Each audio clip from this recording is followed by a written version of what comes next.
reason that's awesome is obviously that's 600 plus people raised to life in Christ. That's our mission statement, so that people far from God will be raised to life in Christ.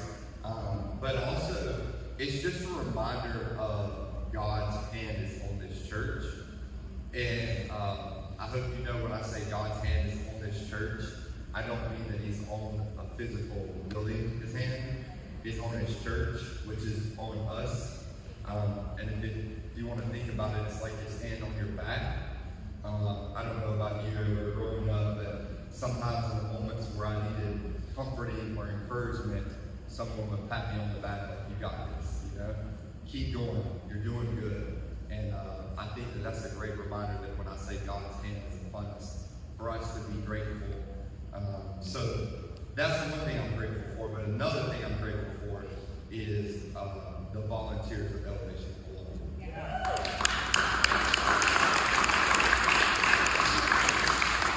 That's a side note. Does it feel weird clapping for yourself? It's like when someone gives me a compliment and I'm like, thank you. You know? But this is why I'm grateful for all of you. There are many reasons, but I want to talk about one specific one. On the Sunday of Resurrection Sunday, Good Friday, and then even last week, I just felt, I don't want to say this lightly, but I didn't feel it. I saw a physical, mental, emotional, and spiritual change in all of you. Yes. What I mean by that is on Resurrection Sunday, I walked out and the Connections team were being owners like I've never seen before. Yeah. I'm not saying that you didn't own stuff before, but what I'm saying is that you took a new level of ownership like never before. That Sunday morning, Courtney, our production director, was working on some things with Central, and all the production volunteers were doing everything without Courtney asking or saying anything, but she was literally on the phone with Central all morning, and they handled it. That's the biggest Sunday of the year, and all of our production volunteers were just handling it.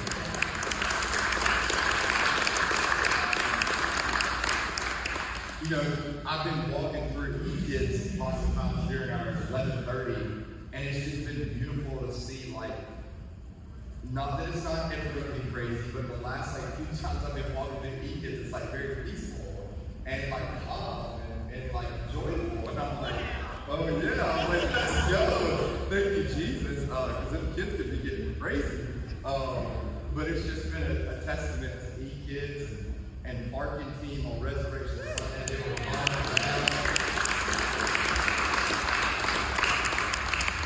and I mean, it's just every area I've just seen a new level of ownership. So I just want to say thank you, because it really matters what you do, and it's when we work together as the body of Christ.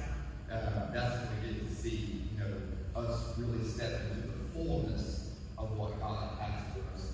And so one of the cool things that we've got to see is my wife and I have been doing a Bible study called Wow.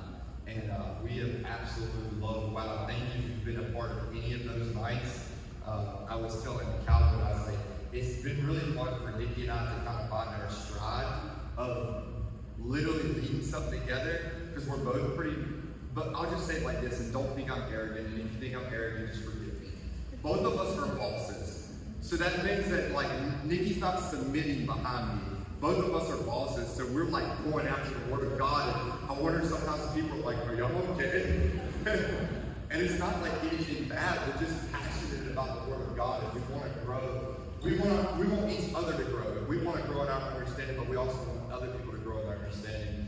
So thank you if you've been a part of Wow. And we've been doing Genesis, and we've been talking about the flood. Has anybody ever heard of the flood before? Give me a little hand wave. We started about the flood. Remember the flood where essentially everybody's going crazy. It says that they were living in violence. And so really God had this plan, and he had to make a little pivot on his plan. And he says, all right, I'm going to wipe off everything off the face of the earth that I put the breath of life into. And because it's just everybody's resorted to violence, so we're going to wipe them out. And do you remember how it says that it rained and it opened up the floodgates of heaven? Does anybody remember that? Have you ever heard that before? give me a little head nod, a little wink, like I'm with you.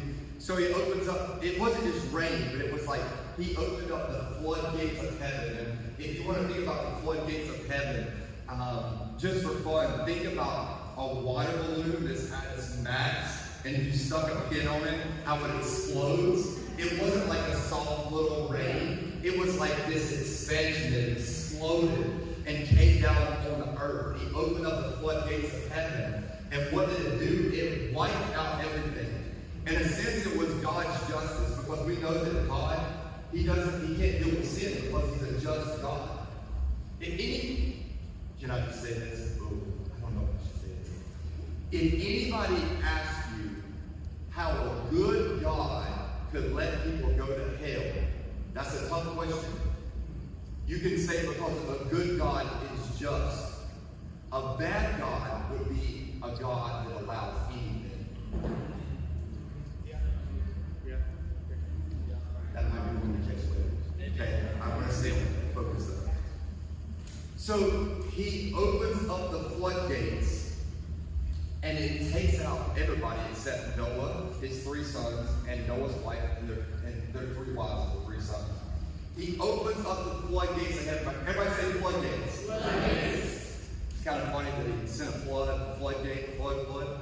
And so he opens up the floodgates in Genesis 7, and then after everything that happens in Genesis 8, it says he closed the floodgates of heaven. So he opened them, say open. And he did what he had to do. He brought justice upon the whole earth. And then it says he closed, say closed, the floodgates of heaven, right? Yes. And that was because it was done. He had brought justice and everything was wiped out except Noah, his wife, his 3 sons, and their 3 wives, and the animals that were on the ark, the birds, the creatures, the things that crawl on the ground, the 7 pairs of clean animals, the 1 pair of unclean animals, everything was in there.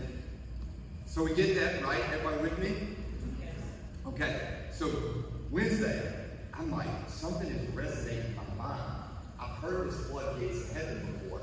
I've heard this floodgates of heaven. And then I thought about Malachi 3. Okay, so I'm going to read Malachi 3 because I don't think everybody's got the Bible memorized. I sure don't. And so I'm going to catch up. In verse 8, it says this, Malachi 3, verse 8, will a mere mortal rob God? Yet you rob me. Does anybody want to rob God? But you ask, how are we robbing you? And then this is what he responds with. In tithes and offerings. He says, you are under a curse, your whole nation, because you're robbing me. Now it's funny that he says the curse because we know that Adam and Eve started, the serpent which led to the curse beginning. He says this in verse 10. All right, we get it. They're robbing God, right? They're robbing God. Does everybody understand that? The whole nation is robbing God. And God is saying, this is how you're robbing me. In tithes and offerings. Y'all were with me, but then as soon as I said tithes, y'all kind of backed out a little bit. You're kind of like, I don't like where this is going. I don't know, buddy. In tithes and offerings, you're going to curse your whole nation because you're robbing me. And then it says, bring the whole tithe into the storehouse, that there may be food in my house. Test me in this, says the Lord Almighty, and see if I will not throw open, everybody say open, the floodgates of heaven. Thank you, Jesus. It says, bring the whole tithe.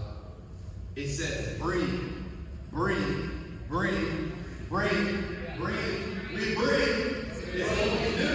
We bring. It's what we do. We bring. It's what we do. That's right. Bring the whole tithe. And now tithe means 10%. So why does it say whole tithe? Well, just for fun, if you ever want to say, do I tithe on my net or the gross?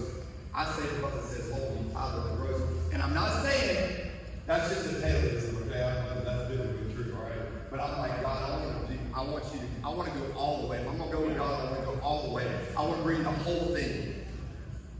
And see, I think this is a lesson for all of us. It says, bring the whole tithe into the storehouse, and there may be food in my house. Test me in this. This is the only place that God says to test me, says the Lord Almighty, and see if I will not throw open the floodgates of heaven and pour out so much blessing that there will not be room enough to store it. Come on now. That's God speaking. He says, test me in this area, and I promise to open the floodgates of heaven. I opened the floodgates of heaven one time before, and it was to bring about mass destruction. This time I'm going to open up the floodgates of heaven, and I'm going to bring about mass provision, mass abundance, mass growth. So what I would say to that is don't look at your situation and think it can go only one way. Because where it went evil before, God can work it for good this time. Because the same floodgates of heaven brought justice, but this time it brought provision. And so this is what gets me, though. This is what gets me. See, everybody loves that, right?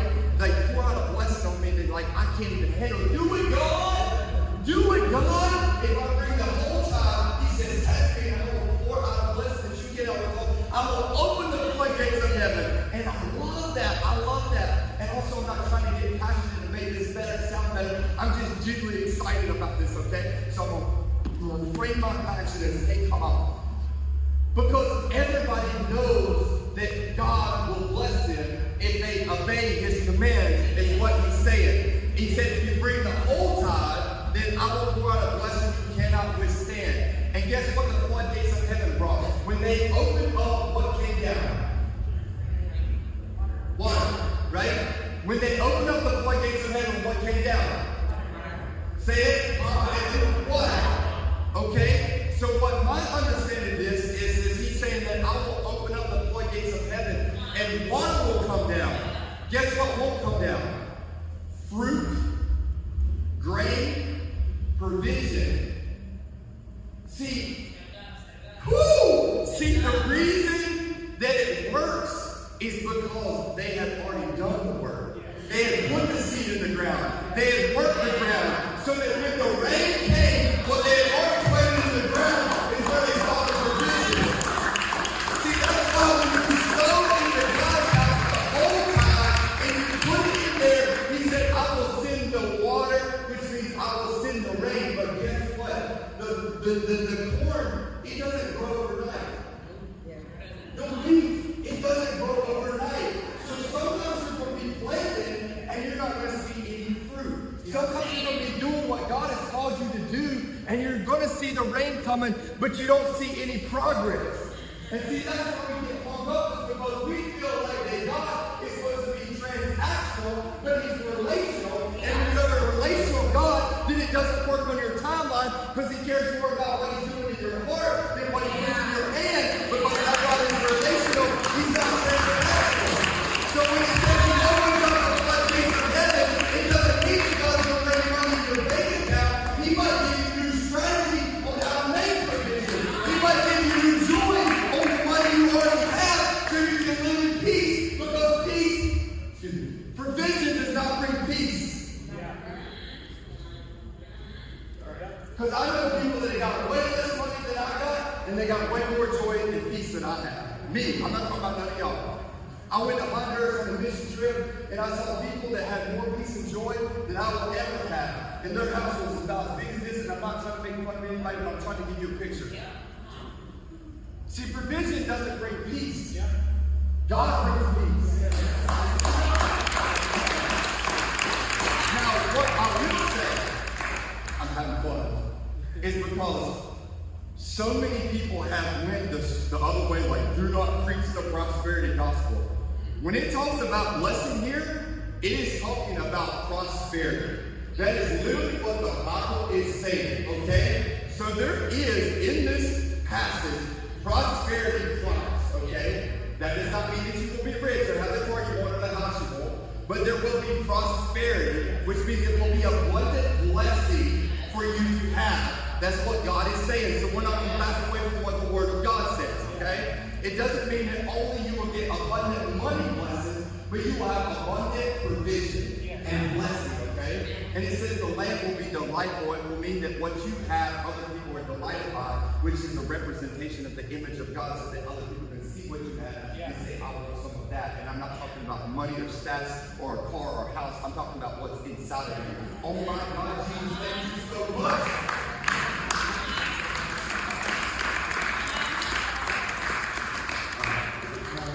Alright, we gotta go. So, if I could say it like this for fun, because y'all know I have to have my fun. It says bring the whole tithe. Say whole. Whole. Okay? If I could say whole, it was a different way. It would say bring the full tithe. Okay? 10% of what you earn. Bring the full. Because this is the way I see it. If we bring the full, He will bring the flood. So that means you bring your full self into every conversation. You bring your full self on a Sunday morning. Even if you had a bad week, you bring the bad week with you. Yeah. You also bring the gratitude with you. You bring what bit of faith you got, even if it's just a mustard seed you got. You bring the full, and He will bring the flood. And when He brings the flood, we can't contain it.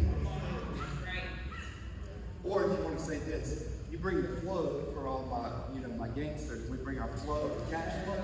We bring the flood, God will bring the flood. Okay? But it's fun. You know what I'm saying? It is actually kind of good. All right, let me pray. I'm having too much fun. Jesus, I pray that my fun doesn't distract anybody from the message of what you're saying to God. Because when we do bring our full selves, and this one specifically is speaking about bringing the full tithe, then your promise is we will get to see the full flood. But this flood is not one of destruction, but of abundance and provision. So God, I pray for the person in this room that is not bringing the full tithe, that God, they would not be under condemnation, but they would be under the conviction of the Holy Spirit, that they have things in their life they're missing out on because they're not walking in the obedience of your commands, so that they could walk in the fullness of what you have for them. Lord, I pray for the person in this room that feels like they've been sowing the seeds, and they see and hear that your rain is coming, but they don't see the fruit. That does not mean that you are not growing the seed. That does not mean that they are not moving forward in progress. Prosper literally means to move forward. So God, I pray for the person in this room that right now feels stuck, or even feels like they're going backwards. If they are doing what they know that you have called them to do, and maybe they feel angry, God, because they feel like they're doing everything that you have called them to do the way that you said to do it, but they don't feel like they're moving forward, may they be reminded that the rain is falling, the floodgates of the water is coming down. But just because they can't see the fruit doesn't mean that they're not moving forward. So God, we thank you. Lord Jesus, I honor you. In Jesus' name, amen. Amen.